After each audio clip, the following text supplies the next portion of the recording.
नमस्कार बच्चों, आज हम लोग वर्ग और आयत के क्षेत्रफल के विषय में जानेंगे कि क्यों किसी आयत का क्षेत्रफल लंबाई गुना चौड़ाई होता है, क्यों हम वर्ग के क्षेत्रफल को भुजा गुने भुजा ही लिखते हैं, क्यों किसी त्रिभुज का क्षेत्रफल 1/2 गुने आधार गुने ऊंचाई होता है। कई बार फार्मूले हमको बता दिए जाते हैं और हमें लगता है ये फार्मूला है और इसी से हमें प्रश्न को हल करना है, लेकिन किसी भी फार्मूला को बनाने के पीछे कुछ ज़रूरी जानकारी होती है जो हमें जानना चाहिए और तभी हम उस फार्मूला को सही से समझ सकते हैं और उन फार्मूलों का हम इस्तेमाल कर सकते हैं। तो आइए देखते हैं कि क्यों किसी आयत का क्षेत्रफल लंबाई गुना चौड़ाई होता है और क्यों किसी त्रिभुज का क्षेत्रफल 1/2 गुने आधार गुना ऊंचाई होता है।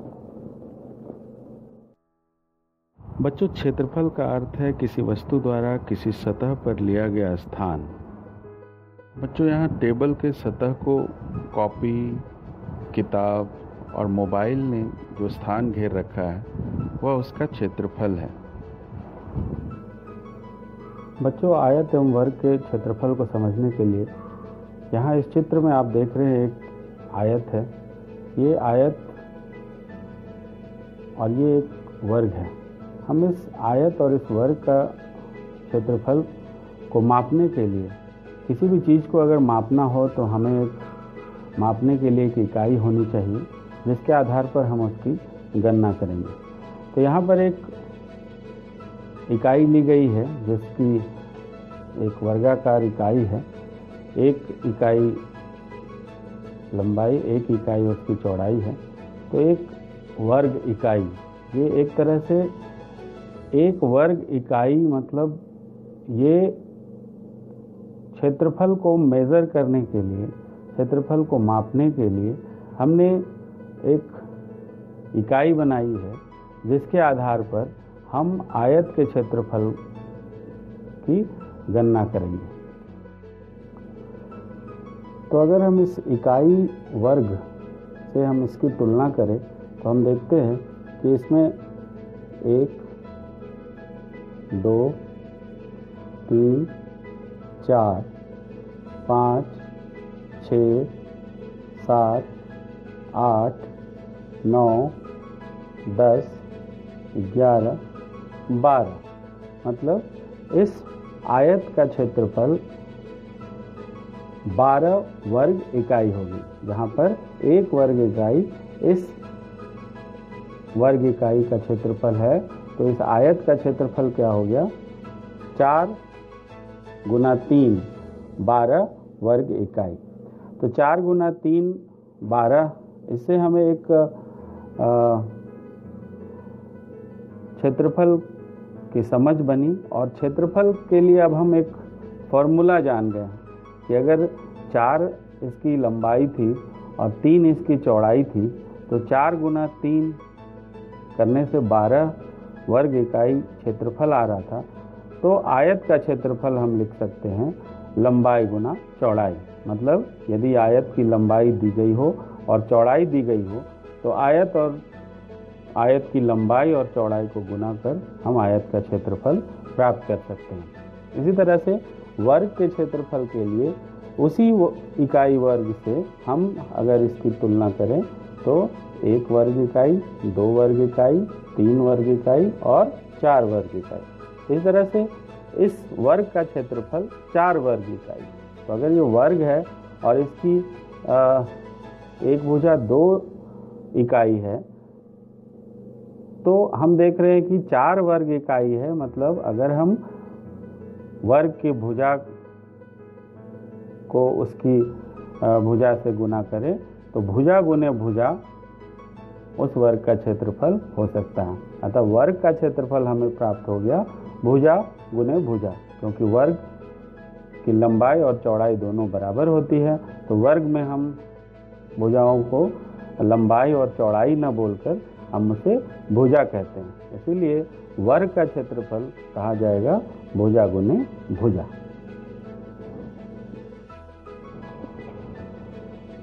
अब बच्चों हम बात करेंगे आयत के क्षेत्रफल से त्रिभुज के क्षेत्रफल के लिए फॉर्मूला कैसे प्राप्त करेंगे। आप देख रहे हैं बच्चों, ये एक आयत है, आयत की लंबाई जिसको L से इंगित किया गया है, और ये चौड़ाई है जिसको हम लोग B से डिनोट करते हैं। B फॉर ब्रेड तो ये B है, L फॉर लेंथ तो ये L है।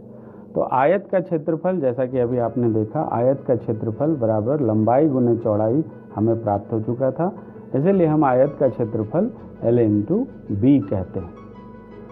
अब इसी आयत को अगर हम दो बराबर क्षेत्रफल में बांटना चाहते हैं तो ये जो रेखा है जो एक शीर्ष से दूसरे शीर्ष को मिला रही है, इसे हम आयत का विकर्ण कहते हैं। अगर हम इस लाइन के अनुदिश हम इसको दो त्रिभुजों में बांट दें तो ये कट के ये ऐसे दो त्रिभुज में बढ़ जाएगा।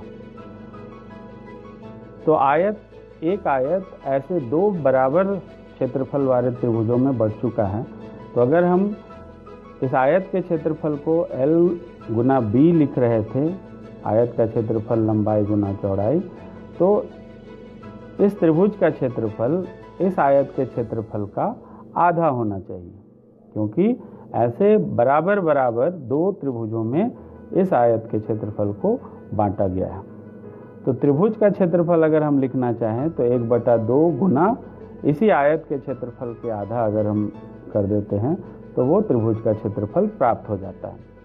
लेकिन जैसा आप देख रहे हैं, ये एक समकोण त्रिभुज है, और समकोण त्रिभुज में जो इस आयत की जो लंबाई थी वो आधार के रूप में इधर हम इसे लिख सकते हैं, ये बेस कहा जाएगा, और जो इसकी चौड़ाई थी वो अब इस त्रिभुज के संदर्भ में हम इसे ऊंचाई कहेंगे h। तो L को अगर B से बदल दे फॉर बेस आधार के लिए, और B जो इसकी चौड़ाई थी उसको हम अब ऊंचाई कहें h के रूप में, तो 1/2 गुने बेस इंटू हाइट, मतलब त्रिभुज का क्षेत्रफल बराबर 1/2 गुने आधार गुने ऊंचाई। इस तरह से बच्चों कोई भी क्षेत्रफल का फॉर्मूला क्यों वही फॉर्मूला होता है ये जानना जरूरी है। तो इस तरह से हमने जाना कि त्रिभुज का क्षेत्रफल 1/2 गुने आधार गुने ऊंचाई ही क्यों होता है। तो इस तरह से बच्चों आपने देखा कि क्यों किसी आयत का क्षेत्रफल लंबाई गुना चौड़ाई हुई होता है, क्यों किसी वर्ग का क्षेत्रफल भुजा गुने भुजा ही हम कहते हैं, और क्यों किसी त्रिभुज के क्षेत्रफल को हम 1/2 गुने आधार गुने ऊंचाई कहते हैं।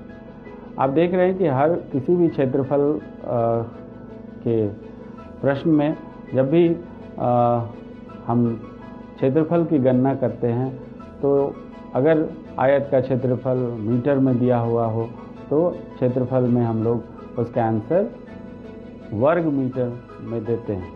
तो वर्ग मीटर, वर्ग सेंटीमीटर, इसमें ही क्षेत्रफल का यूनिट ये होता है। ये भी आपने देखा कि वर्ग से ही हम क्षेत्रफल की तुलना करते हैं और उसके आधार पर हम क्षेत्रफल ज्ञात करते हैं।